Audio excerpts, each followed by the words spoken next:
par les sauter.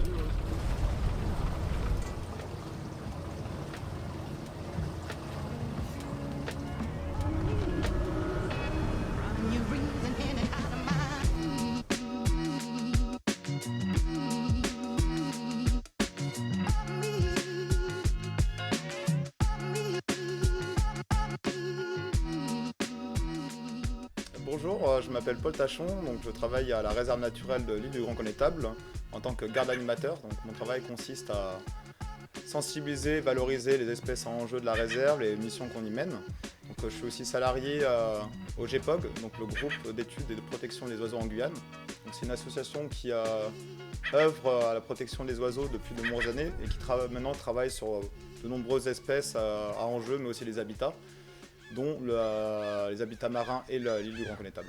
En fait, souvent on monte là-haut parce que tu as toute une zone qui est vraiment remplie de frégates. On fait souvent des suivis scientifiques.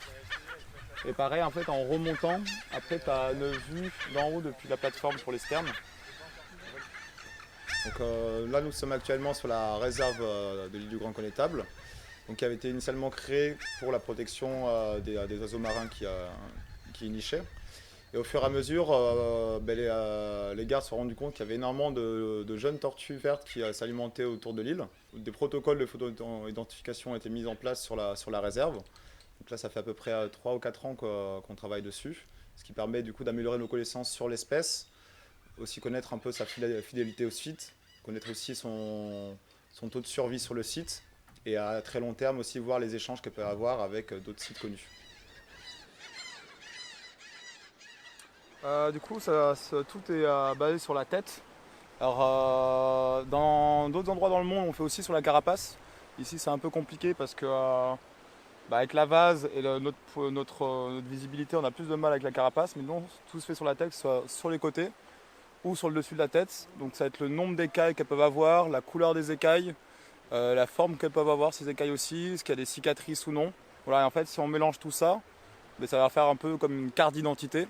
Et on peut reconnaître du coup chaque individu. Si une tortue qu'on connaît ici est présente ici et qu'on envoie sa carte d'identité entre guillemets aux Antilles par exemple, eux seraient capables de nous dire bah oui c'est la même parce que les écailles vont pas vraiment changer dans le temps.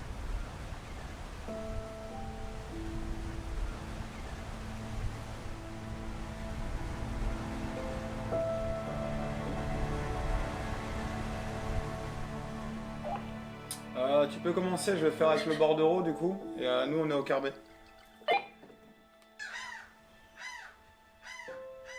Le GEPOG a une place importante, je pense, dans le réseau Tortue Marine, de par les suivis qu'on y mène, et aussi les actions conjointes qu'elle peut mener avec les autres structures du réseau, aussi à travers des animations auprès du grand public. Donc voilà, c'est vraiment un travail qui se fait en groupe avec tous les membres du réseau, donc je pense qu'elle a aussi sa place importante dedans.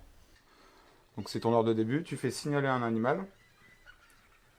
Il appuie. Ouais. Là, tu as forcément la tortue verte, parce que de toute façon, c'est suivi photo tortue verte. Sur station fixe, observation inter, parce que sinon l'autre, c'est sur les dauphins. Je pense que ça me tient à cœur de travailler sur les tortues marines, de par le fait qu'elles soient vraiment menacées à l'échelle mondiale. Et c'est une espèce aussi qui, personnellement, me tient aussi à cœur, à qui j'ai beaucoup d'affection.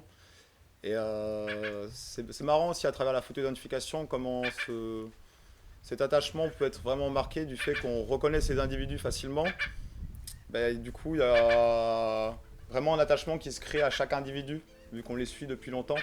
Donc ça devient un peu chacune un peu nos petits potes, quoi. Tu leur donnes un nom, tu disais. Ouais, je leur donne des noms, selon leurs caractéristiques. Du coup, voilà, il y a vraiment un lien qui se crée. Et donc ça fait toujours plaisir de revoir des individus sur le long terme et de aussi un peu les voir grandir. Donc voilà, je trouve ça assez marquant.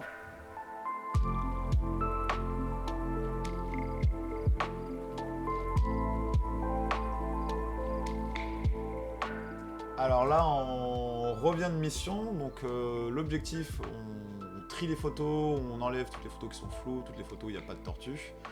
Une fois qu'on a réussi à avoir que des photos non floues, on va devoir identifier les individus. Donc le but, c'est prendre une photo et on va devoir la comparer au catalogue. Donc, le catalogue, c'est les cartes d'identité en fait, des tortues qu'on connaît déjà à la réserve.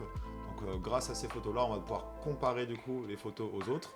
Si on trouve la même photo, on sait que c'est elle. Si jamais on la trouve pas, c'est un nouvel individu, et auquel cas on crée une nouvelle carte d'identité.